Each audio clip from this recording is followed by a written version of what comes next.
శ్రమల కొలిమి ఛానల్ నుంచి అందరికీ వందనాలమ్మా. అందరు బాగున్నారా? అందరు బాగుండాలని కోరుకుంటున్నాను.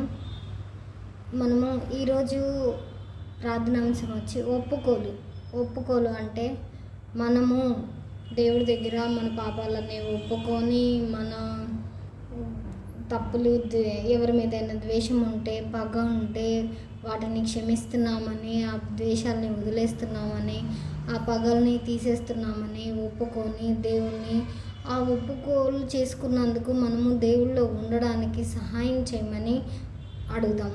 ఓకేనా? కృపాశక్తి సంపూర్ణుడైన నా ప్రియ పరలోకపు తండ్రి, నీ నామానికి వేలాది వందనాలు, స్తుతులు, స్తోత్రాలు తండ్రి. తండ్రి అని వేణులతో కొనియాడుచున్నాం తండ్రి. తండ్రి నీ దగ్గర మా పాపాలన్నీ ఒప్పుకోవడానికి మాకు ధైర్యాన్ని ఇవ్వండి తండ్రి. ఒప్పుకొని ఇది నేను చేశాను అని చెప్పేంత ధైర్యం మాకు ఉండాలి తండ్రి. ఆ ధైర్యాన్ని మీ ప్రేమతో మాకు ఇవ్వండి తండ్రి. మీ ప్రేమ మాకు ఉంటేనే మేము ఆ ధైర్యంతో మీ దగ్గర ఒప్పుకోగలుగుతాం తండ్రి. ఆ ధైర్యాన్ని మాకు ఇస్తే మేము ఆ ప్రేమతో, మీరు మమ్మల్ని ప్రేమతో దగ్గరికి తీసుకున్నందుకు మేము ధైర్యంగా మీ దగ్గర ఒప్పుకోగలుగుతాం తండ్రి.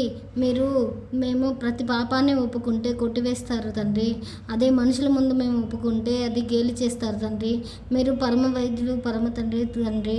అందుకే మా పాపాలను కూడా మీరు క్షమించి కలువరి సిలువలో యాగమైపోయారు తండ్రి. సహాయం చేయండి తండ్రి. మా పాపాలను మేము ఒప్పుకునేలాగా మాకు ధైర్యాన్ని ఇవ్వమని యేసయ్య కృపానామమున ప్రార్థించి అడిగి వేడుకొంచున్నాం తండ్రి. ఆమెన్. వందనాలు.